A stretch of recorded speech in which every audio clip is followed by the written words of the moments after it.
सरकार पिछले 3 वर्षों से झारखंड के युवाओं को नौकरी के नाम पे सिर्फ ठगने का काम कर रही है।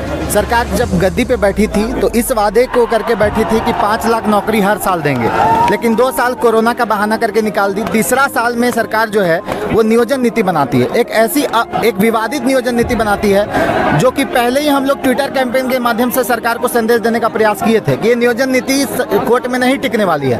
पहले भी झारखंड में कई सारी नीतियां बनी है जिसको कोर्ट में चुनौती दी गई है। रघुवर सरकार की नीति को भी कोर्ट में चुनौती दी गई थी, वो भी नहीं टिक पाई थी।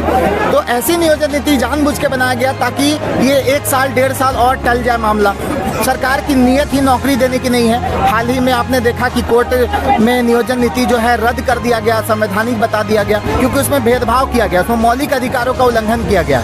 तो हमारी मांग यही है कि सरकार इस तरह से अब झारखंड के युवाओं को ठगना बंद करे और जल्द से जल्द एक साफ सुथरी नियोजन नीति बनाए जिसे कोर्ट में चैलेंज नहीं किया जा सके, कोर्ट में वो टिके और झारखंड के युवाओं को रोजगार मिले, क्योंकि झारखंड रोजगार के मामले में बहुत पीछे चला जा रहा है। झारखंड गरीबी के मामले में बहुत पीछे चला जा रहा है। एक गरीब बच्चा गांव से निकल करके शहर में कई वर्षों तक तैयारी कर रहा है, लेकिन यहाँ अवसर ही नहीं मिल रहा है। यहाँ के मंत्री बोलते हैं कि सबको नौकरियां देंगे, कोई कुछ दूसरा काम नहीं कर सकता। कोई आपसे नौकरी नहीं मांग रहा, आपसे अवसर, आप अवसर भी तो नहीं दे रहे हैं। आप एक भी अवसर नहीं दे रहे हैं लोगों को।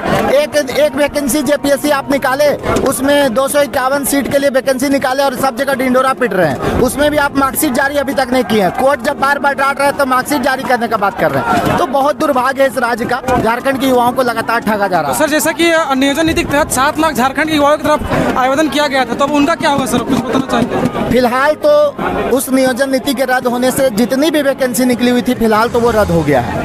अब सरकार के पास एक ही रास्ता है कि सरकार नियोजन नीति में सुधार करे, संवैधानिक नियोजन नीति बनाए और उसके अकॉर्डिंग जितनी भी नियुक्तियां निकली है उसको जल्दी से जल्दी फिर से शुरू करके पूरा करें।